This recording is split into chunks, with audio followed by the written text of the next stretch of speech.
Thank you for joining me, Coach. Two straight games at home now for you guys. What did you see in contrast to Thursday's game against Central Penn today? We played a better opponent, a team that I think is going to challenge in their league for top of the league. Very, very well coached team.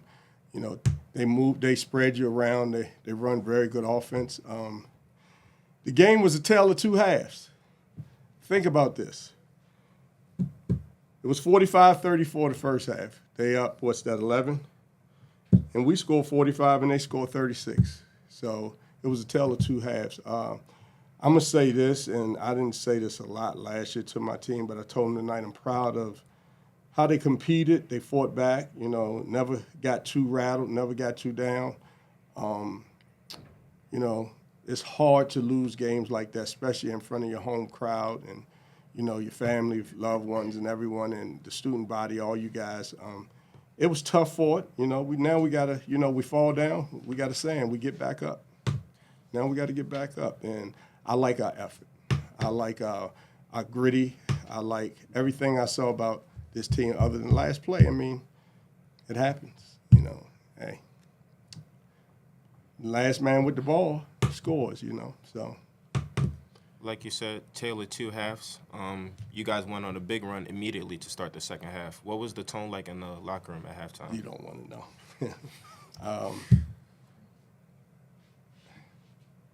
I had to challenge the guys, and they stepped up.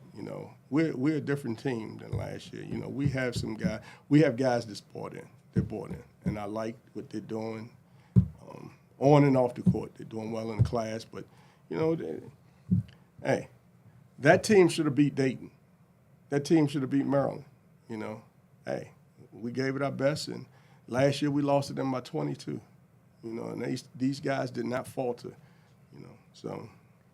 I'm not happy that we lost, but I'm proud of our competitiveness. So just being honest, and it's been many nights, after games like this, you go home and you can't sleep, but I'll be able to sleep because I know our effort was there, and I know it's going to turn. So we'll be back here next Tuesday. Hopefully the house will be packed against A&T because we're going to need it. They just beat up on another MEAC team, so we'll be ready. Coach, how was Elijah doing? Because that was a bit scary with a couple minutes. You know what? I don't know what happened. I haven't talked to him. I think it was cramping, and I could be wrong. Hey, that's part of the game. Next man up. We love what he brings to our team. He's our leader. He's tough. He'll be back. Trust me. He'll be back. He walked off the court, so he'll be back. Coach, y'all in a good position, up 6 with under 90 seconds left, Coach, and unfortunately, it didn't go the right way. Yeah, it happens, and we got to learn from it. We got to learn from how to put teams away. So things like that happen. You hope it doesn't happen often, but it happens. Coach, Uriel Hogan, the spokesman. So Alfred Warren, he had 5 threes that gave Morgan State the lead. Elijah Davis been really stepping up with the steals. How do you feel that even though you guys were down by a lot, you guys were able to pick the lead up and gain momentum? And how did you kind of feel? This team never put their head down, and they say it every day. Let's chop wood, carry water, and that's what we did. We chopped wood today and carried water, but we just couldn't get the water back to the finish line. And we will. We will, because it's no quit in that locker room. There's no quit in that locker room. It's early, You need games like this to challenge you and prepare you. Your point guard showed a lot of his grit today in this game. This is back-to-back performances with 7+ assists. What can you say about his toughness, his resilience? Heart and soul of the team.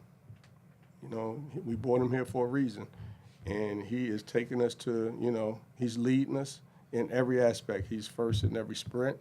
He's out there vocal. He's my eyes and ears. He knows what I want, and he's stepping up and doing the right thing.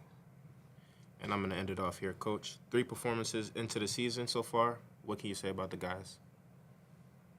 We're tough, and there's no quitting this group. We'll be back at work on Thursday.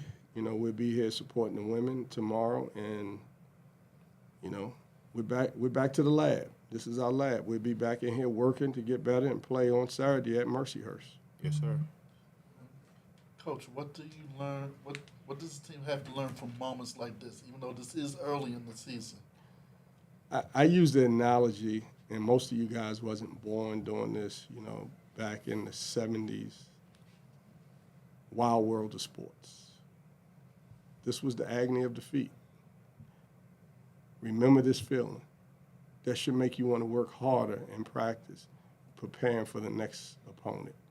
And if you Google it when you get time, you'll see that skier coming off that cliff, flying in the air, and losing in the Olympics. And they said that was the agony of defeat, because we're gonna have many nights when we win. Trust me, I'll be back here, and the tone will be different. But right now, like I told them, just remember how this feels. I don't want to see no tears. Don't want you to hang your head. Just understand, we emptied the tank. We just didn't have enough fuel at the end to stop them. Thank you, Coach. Thank y'all.